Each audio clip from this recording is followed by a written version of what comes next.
week that Russia is interfering in U.S. elections right now. Did you raise that with Vladimir Putin? You don't really believe this. Do you believe this? You said it last week. Did you raise that with President Putin yesterday? We didn't talk about that.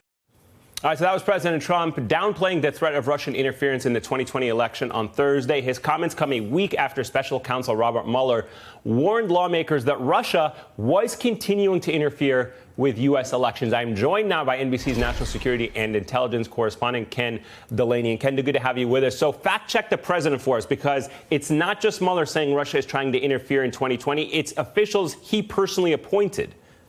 That's correct, Eamon. And that's why this is such a big deal, because by making these comments, President Trump is contradicting his own FBI director, Christopher Wray, who said a few weeks ago before the Senate Judiciary Committee that Russia was intent on interfering in the 2020 elections.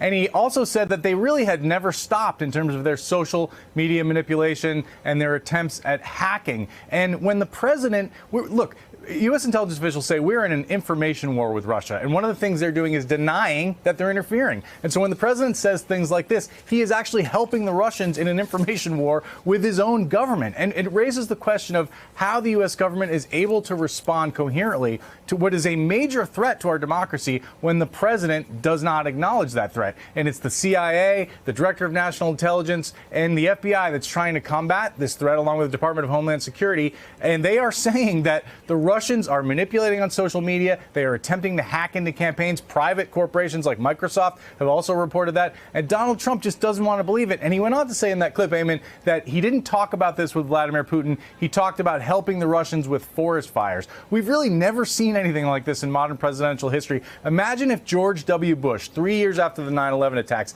had doubted the threat from al-Qaeda. That's really the analogy here, Eamon. Hey there, I'm Chris Hayes from MSNBC. Thanks for watching MSNBC on YouTube. If you want to keep up to date with the videos we're putting out, you can click subscribe just below me, or click over on this list to see lots of other great videos.